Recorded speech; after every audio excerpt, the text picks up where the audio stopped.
What is going on, my A-Push friends? It's Mr. Majewski. This is one of the last videos you're going to get from me all year, and you're going to be sad when I'm gone. Or maybe you won't be. We'll have to just wait and see. Anyways, it's Mr. M, operating solo without the Vice President, who is in Bakersfield for A-Push review season. So anyways, I am going to be covering portions of the 1970s notes that we will not be covering in class. And I'm going to tell you what those pages are to start. Alright, so let's go to the notes to begin with. First off, can I shrink these a little bit? Good lord. It's like massive. Anyways, so I am going to be starting here with Roman numeral 4 on page 6. And then I'm going to go on to 7 and on to 8, on through 9, up to Watergate. Watergate we're going to cover in class. So 6 to 9, past Watergate, over to page 12. Roman numeral 7, the Imperial Presidency, and then 12 to 15. Okay, so that's the plan, Stan. And that's what we are going to cover. I have students that are contacting me via text message now, telling them to stop texting me because I'm trying to record a video. They are angering Mr. M. Anyways, alright. Let's do this thing. Alright, people. So, 1970s, and we're going to start with the economic problems of the 1970s because everything else we'll cover in class. So this is Nixon to start, then Ford, then Carter. So, okay, so let's give you, this isn't in your notes, but you should know this. A little background on why the economic problems happened. One, remember, we're trying to fund the Great Society and the Vietnam War during the 60s. That leads to incredible burdens on the economy. Finally, that great economic growth stops, slows, reverses. Then Nixon takes over, he cuts spending, and he raises taxes in an effort to try to reduce some of these problems. That's very unconservative, but unemployment grows. We have a trade deficit. The economy tanks in the early 70s. Again, really for the first time since World War II. So for the first time in like 30 years. Inflation goes through the roof. We couldn't stop it. And that was one of the big problems. We tried to stop inflation with what were called price controls, where we froze prices. We took the U.S. off the gold standard, remember.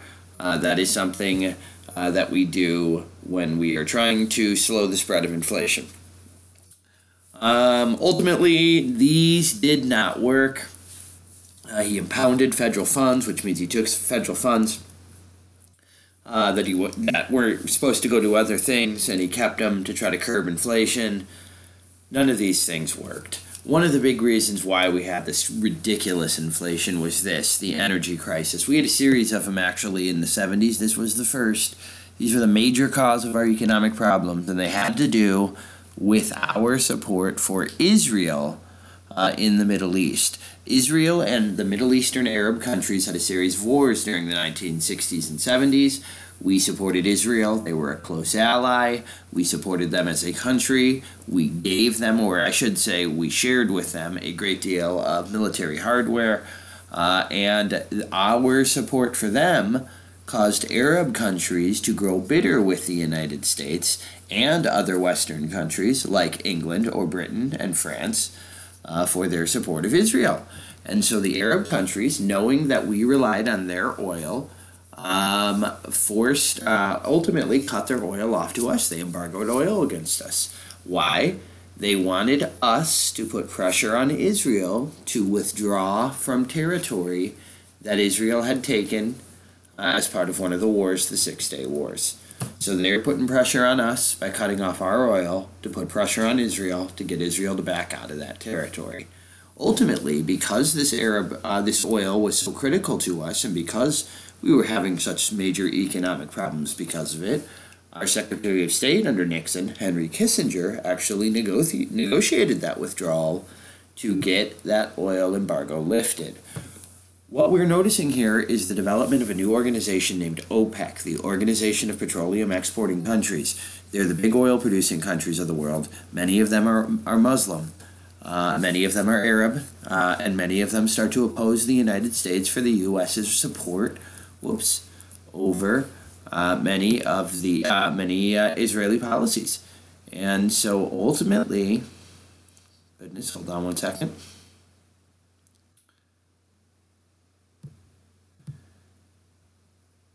And so ultimately, they would raise their prices or cut off supply to us. It would harm our economy. It would, because we were so dependent on oil, especially at this time, because American vehicles were all so much gas guzzlers. We got terrible gas mileage. We were known for the huge engines. And so it was devastating and crippling, not only to our ability to move around, ability to transport people and goods, but just the costs, the prices went way up.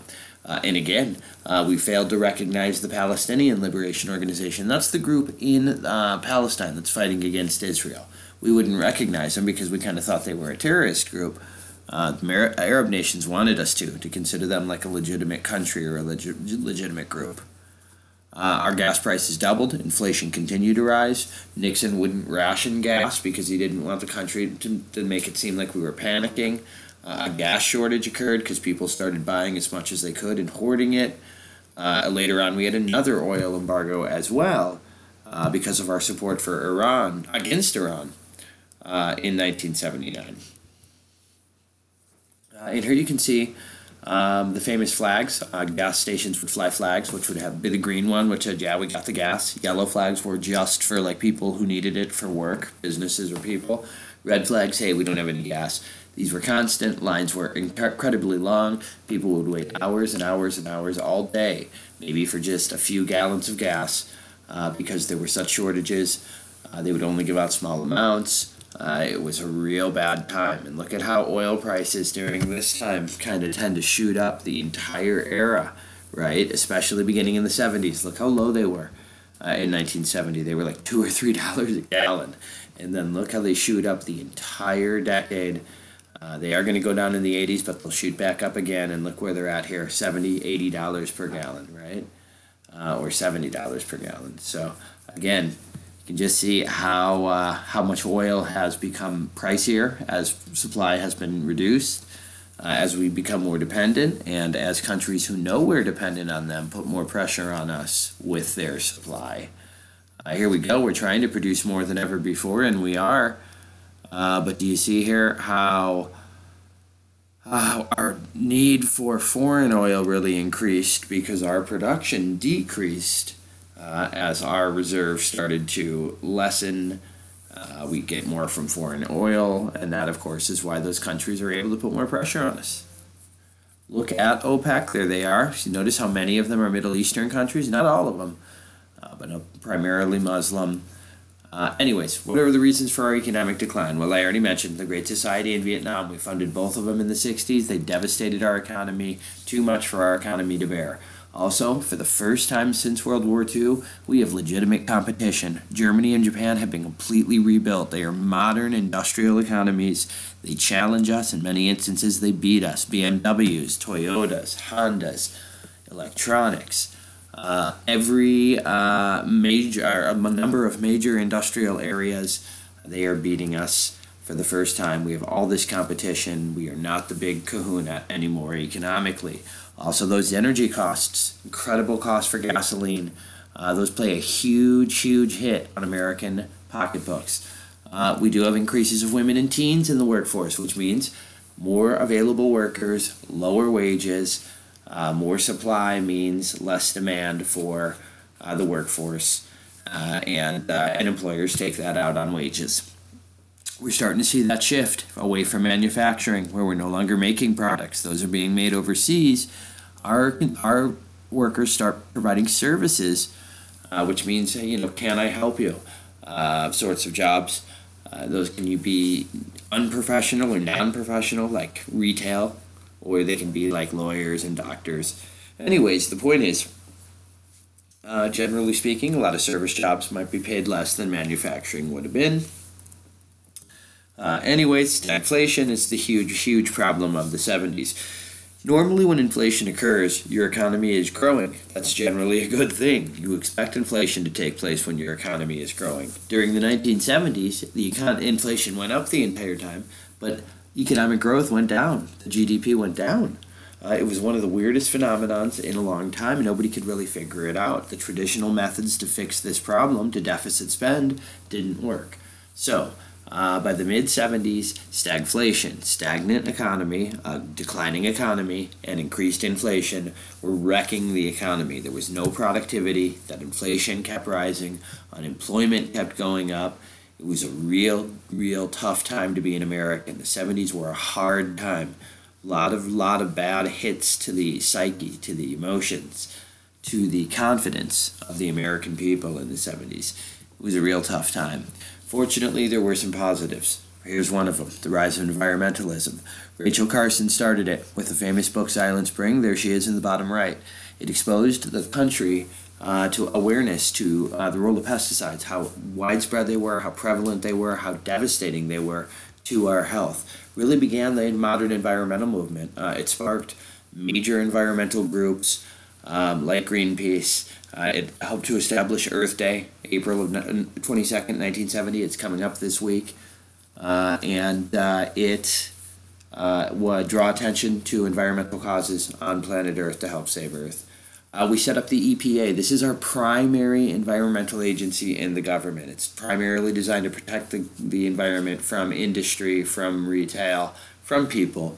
It's an agency that, interestingly, generally conservatives oppose. They think that it gets in the way of business too much, and maybe it should be cut. We also get the Clean Air Act, which Clean Air and Water Acts were passed, remember, to try to clean up waterways and to reduce air pollution as well. We're going to see improvement here in reducing smog, cleaning up rivers and lakes. Those have really improved all the way up until today. Nixon and Ford were interesting because they were conservative, so they kind of imposed a lot of these environmental legislation, but Congress was able to get a lot of it passed nonetheless. Another major environmental policy, controversial as well, the Endangered Species Act.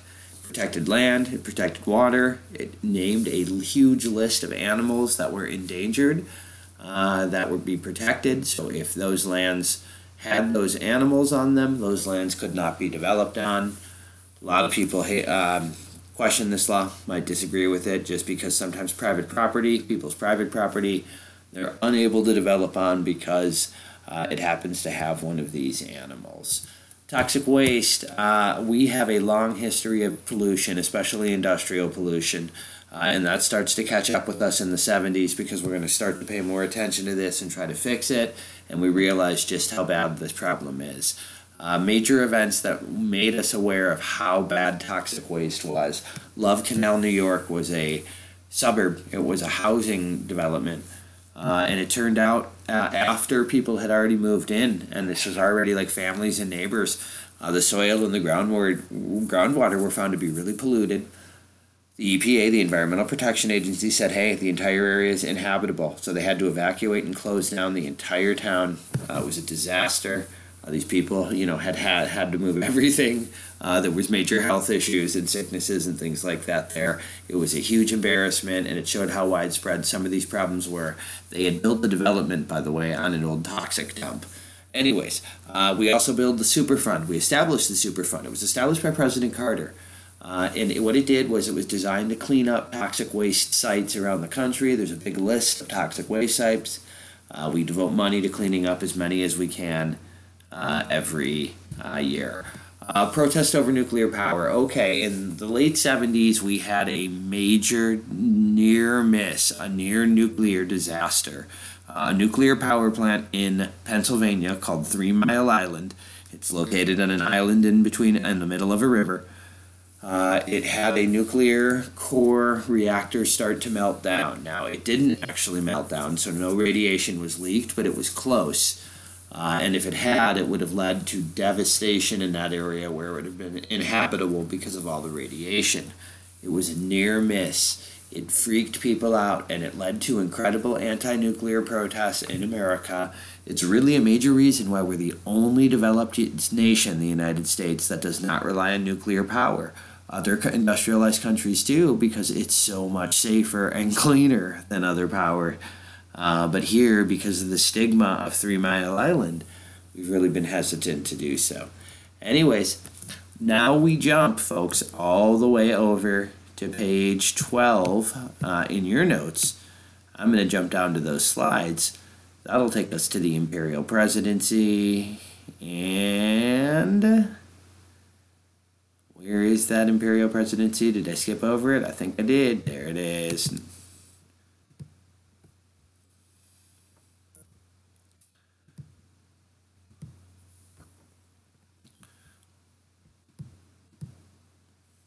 Okay, so what is this whole imperial presidency thing? What are they talking about with this? Okay, well, what they try to say here is, and this is kind of like the whole Nixon silent majority thing, and it's kind of like the vital center that we talked about with the 1950s and 60s. So since the New Deal, presidents had gained more power in government. They had become progressively stronger and stronger, where they dominated the other branches of government. This had started with Roosevelt.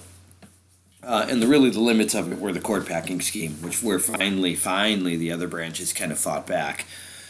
But remember, he had so much power, so much control. Remember, Congress basically passed anything he wanted during the New Deal for years and years. Remember, hand chose most of the court by the end of his presidency. During World War II, he made treaties and agreements. Congress let him do basically whatever he want. Truman, remember, fought the Korean War, even though he got around to Congress without doing so. Remember Johnson with the Gulf of Tonkin resolution. Had fought without a declaration of war. So presidents were given incredible power and had incredible power beyond what the Constitution gave them. Nixon went even further. Remember, he took federal funds during the tough economic times to try to slow inflation. He ordered American troops into Cambodia without congressional support. Remember, he used government agencies during Watergate with the whole Watergate scandal. And so some critics argued that by the 70s, the presidents had gotten too powerful, that it was almost like a presidential empire, that they were the emperor and controlling the other branches of government. So you should just be familiar with that term in case it was ever used in a primary source on a question. Congress wanted to limit this power, and so they did. After the war, they passed the War Powers Act. This was a law that said from this point forward, presidents needed to get congressional approval to send troops. Presidents are allowed to send troops anywhere for 90 days, but after 90 days, they have to go to Congress and they have to get approval, or else those troops come home. So president, you get 3 months. After that, go to Congress, or those troops come home. Also, the Congressional Budget and Impoundment Control Act, it was a way for Congress to kind of hold on to and protect money from the president, so the president could not seize money away. Also, the FECA, the Federal Election Campaign Act, limited the ability of presidents and other politicians to hide campaign funds, so that a Watergate-like situation where funds were secretly used couldn't happen. The Privacy Act, people could now have the right to know if the government had a file on them or was investigating them, again, to avoid the Watergate situation. Despite this, remember, during Reagan's presidency, as you'll see, you're going to see more of this claim of imperial presidency. Anyways, Gerald Ford takes over. He's your president after Nixon resigns. Of course, where is Nixon? He's 27th. Where is Ford? Ford. 22nd. Wow. Gosh, he did like virtually nothing. Watch this. Gerald Ford's presidency. Well, he pardoned Nixon of any crime so that Nixon could never be put on trial. He can, no matter what happened, even though many of Nixon's underlings went to jail. Stagflation was the problem for Ford. It was his major issue. It was one of the major criticisms. It's one of the major things that brings him down and chooses where he's not going to win in 1976. He called for voluntary restraints on inflation. He tried to get people to voluntarily, for instance, lower prices and keep people hired and reduce wages or not ask for higher wages. His program was known as WIN, Whip Inflation Now. They would wear these little WIN buttons to show that they were supporting the program. It did not work at all. He vetoed a lot of spending bills that were designed to help people through government programs because he was conservative. Ultimately, his programs do not help. In 1976, he runs against Jimmy Carter, who was an outsider, a peanut farmer, and a governor of Georgia. He promised, he was kind of like really moral. He was a Southern Baptist. He was a conservative Democrat, which really doesn't really exist much anymore. And he ran against Ford kind of as an outsider, saying he would clean up Washington, and he wasn't a career politician, and he didn't have to worry about him staying there forever. And ultimately, he was able to win a really, really narrow victory. And if you see that outcome, look at that map. You see how the South votes Republican overwhelmingly now, and that's really going to continue from these points forward. Notice how the maps are going to stay that way. And ultimately, it's close, but Ford is able to get that victory. I'm sorry, Carter's able to get that victory, and get the final outcome. Okay, then the color screwed me up here. You notice how Carter actually wins the South, right? Because he's a Southern Democrat and he's a conservative, he's able to pull the Southern votes out and able to get the victory with just enough from the northern states as well. Anyways, Democrats get a majority. It looks pretty good for Jimmy Carter. There he is. And yet, right, 25th, he's only going to be a one-termer. We go to foreign policy of Jimmy Carter. That's probably what he's known for. Hey, Jimmy Carter's interesting. He's probably better known and more respected for what he does after his presidency than what he does during. Because after, he becomes known really well as like a peace advocate and negotiator, a guy that would go around and resolve disputes and get deals done. When he was president, he was known very negatively, and he was really ridiculed, and his popularity was really low. Anyways, his foreign policy started out as humanitarian diplomacy. It was based on human rights. He basically said, if you don't respect your human rights, we're not going to engage in trade or other foreign policy with you.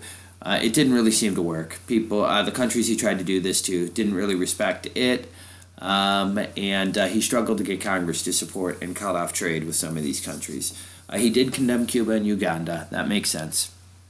He cut foreign aid to some countries. He denounced apartheid, which was the separation of the races in South Africa, but he didn't criticize other American allies because they were too important to our security. So some called him a hypocrite. Some said, hey, how can you criticize some and denounce some and not speak out against other obvious examples of civil rights violation? Ultimately, it wasn't a successful program. It did not really help civil rights in the places where he tried to use it. We do sign the Panama Canal Treaty. This transferred ownership of the treaty to Panama. It was considered one of our final examples of anti-imperialism, where we're going to reject all the imperialism we had done before in the name of freedom and globalization and freedom of trade, or I guess I should say, international cooperation. Carter's most famous achievement, foreign policy-wise, was the Camp David Accords. He was the first president, and one of the only presidents, to negotiate a peace deal in the Middle East. He negotiated a partial deal between Egypt and Israel. Egypt actually officially recognized Israel as a real country. They announced they respected their borders. Israel gave back the portion of Egypt they had been occupying in exchange for recognition. It was unfortunately short-lived because both of the leaders who signed it were later assassinated in their country by extremists, by radicals. Other moves by Carter to try to, develop a foreign policy that was based more on less hostile actions. We recognized China in 1979. We ended our policy of only recognizing Taiwan as China. So we recognize there were two Chinas now, and conservatives obviously criticized this, anti-communists criticized this decision. Cold War. We signed a deal known as SALT II under President Carter. Why? SALT I was going to expire.